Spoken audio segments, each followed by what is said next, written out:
My name is Joden Platt. I'm an associate professor in the Department of Learning Health Sciences at the University of Michigan. And I wrote this chapter with my colleague, Dr. Sharon Cardia, who's a genetic epidemiologist and professor in the School of Public Health, also at the University of Michigan. She and I have been working for many years on the ethical issues of biobanking and specifically the issues of using newborn screening blood spots for research purposes.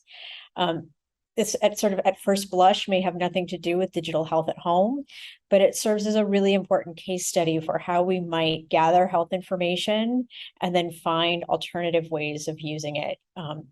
In the case of newborn screening, it's collected for public health purposes.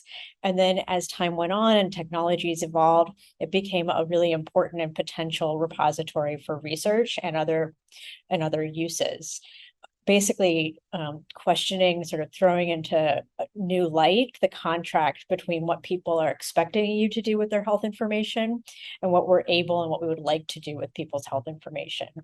So these are the same kinds of questions that we're facing with the issues of digital health at home, where we are able to now collect data and use it for many purposes beyond what was perhaps originally intended and in different contexts than what we previously ever imagined.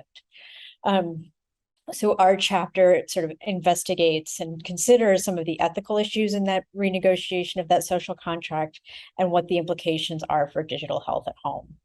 And I think sort of the upshot of our paper is that disclosure is a minimum standard for how we're using people's health information.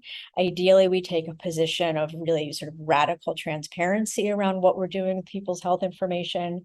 And I think that what we would like people to know here is that the ethical issues for health information have been and will continue to be persistent over time.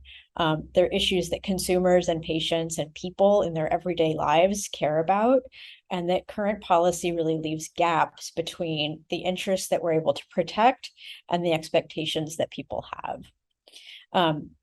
I think that we think that the area will progress. It has to, but progress is slow. But it will, again, I think it will happen because it is necessary.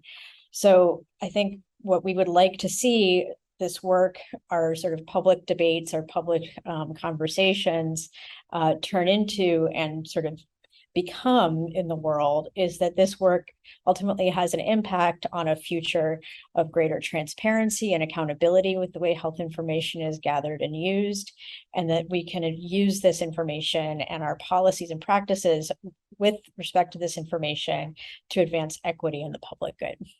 Thank you.